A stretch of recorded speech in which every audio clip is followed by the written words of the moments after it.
दरम्यान एकीकडे या मुद्द्यावरून हे सगळं वातावरण तापलेलं असताना जंतर मंतरवरतील आंदोलनाचं आव्हान कायम असताना संसदेच्या पावसाळी अधिवेशनात सरकारची नवी कसोटी लागणार आहेत।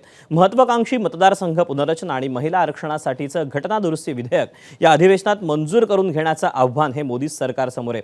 उन्हाळी अधिवेशनात ही दोन्ही विधेयक विरोधकांनी एकमुखानं हाणून पाडली होती।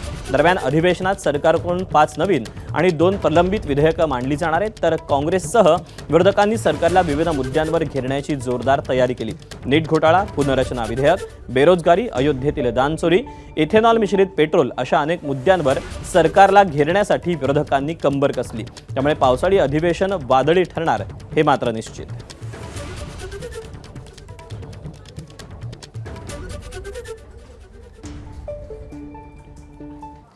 अधिवेशनाआधी प्रथेप्रमाणे सर्वपक्षीय नेत्यांची बैठक पार पडली। बैठकीआधी काँग्रेस, समाजवादी पक्ष, टीएमसी आणि डीएमके सह 10हून अधिक विरोधी पक्षांचे नेते उपस्थित होते। मात्र अवघ्या 15 मिनिटातच विरोधकांनी सभात्याग केला। तृणमूलच्या फुटीर खासदारांनी प्रवेश केलेल्या एनसीपीआय या पक्षालाही सर्वपक्षीय बैठकीचं निमंत्रण देण्यात आलेलं होतं। मात्र या पक्षाला कोणतीही मान्यता नसताना आणि फुटलेल्या 20 खासदारांच्या अपात्रतेची याचिका प्रलंबित असताना एनसीपीआयला बैठकीचं निमंत्रण देण्यावर तृणमूल काँग्रेसनं तीव्र आक्षेप घेतला। संतापलेल्या विरोधकांनी सभात्याग करत आपला निषेध नोंदवला। दरम्यान संसदीय कार्यमंत्री किरेन रिजिजू यांनी कामकाज सुरळीत चालण्यासाठी सर्व पक्षांना आवाहन केलं। त्यामुळे अधिवेशन वादळी ठरणार याची झलक बैठकीतच पाहायला मिळाली।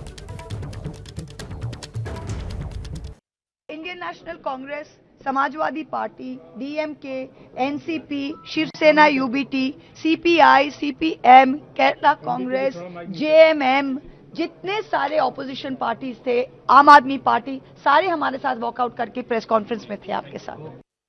तृणमूल काँग्रेसची संख्या 28 लिहिली आणि खाली लिहिलं 20 जण जे आहेत त्यांना वेगळी बसण्याची व्यवस्था करण्यात आलेली आहे। ते ज्या पक्षात गेले तो पक्षच पुढे अस्तित्वात आहे की नाही माहिती नाही। हा त्यांचा मुद्दा वेगळा आहे, आमचा मुद्दा वेगळा आहे।